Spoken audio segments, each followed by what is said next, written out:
All right. Julie Beddoes? Are you Julie?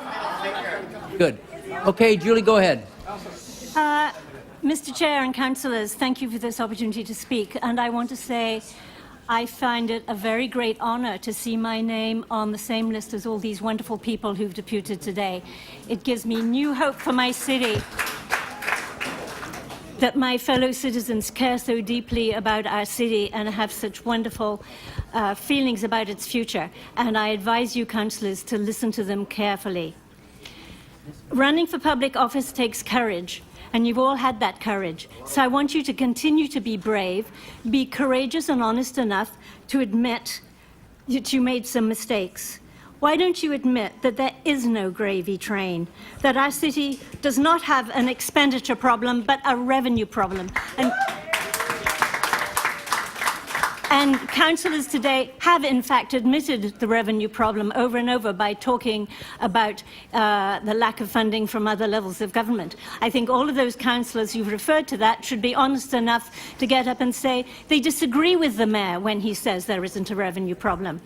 Or who are we to believe? Are we to believe there is a revenue problem or to believe that there isn't?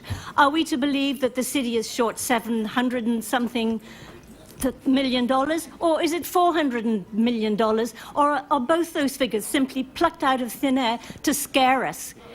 Do we have more libraries than Tim Hortons, or do we have more Tim Hortons than libraries? Stop throwing away these silly figures. How can we possibly believe anything you tell us if you can't even be honest with us on basic facts like that?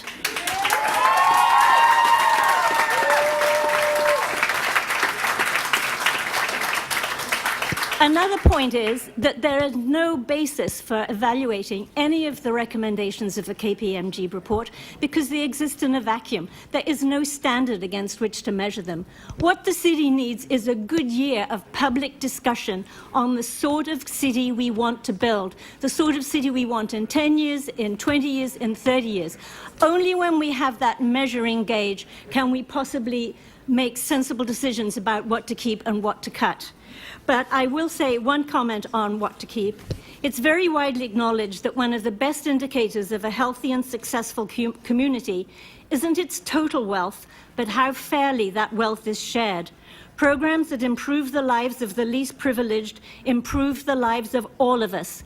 Thus, the first measuring standard for all actions must be how they meet the needs of the least advantaged.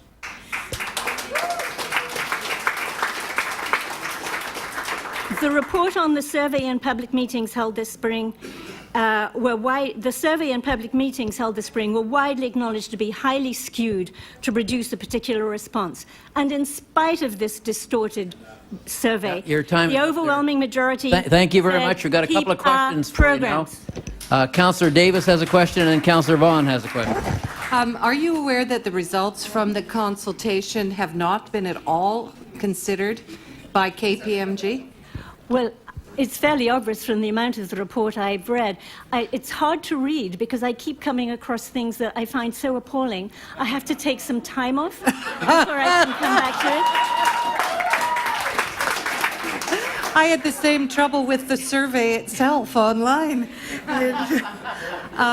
Secondly, do you think it would also be useful to have the core service review considered along with the user fee review, along with the service efficiency studies, along with information about our current surplus, so that we looked at everything together before making decisions? I certainly agree with you there, but I think there's a step we need to take before those steps, and that is to imagine the sort of world we're creating for our grandchildren. Thank you very much. Great. The next questioner is Councillor Vaughan. Thank you. I know that you've been a very active participant in the waterfront redevelopment exercises. One of the recommendations is to get rid of the waterfront secretariat, which coordinates the three levels of government's actions on the waterfront. I just want your thoughts on that. Oh, it would be a total disaster. Why? Because, no, I mean, one of the things that has slowed down waterfront progress is dealing with all the different agencies. The number of departments of the city that say no to everything, the number of different interests that say no to everything. And I don't think any developer would ever want to take an interest in any site on the waterfront if they didn't have the good offices of the Waterfront Secretariat smoothing out those paths, negotiating, mediating. The other thing they've recommended is one of the ways to create efficiencies is to do less consultation with the public about planning issues. Your thoughts? I've often talked to the international designers that come in, have worked on our waterfront, who've had an unprecedented exposure to public consultation. Well, and thank you very much. That's... They all say and every that- project is better because of... Sorry.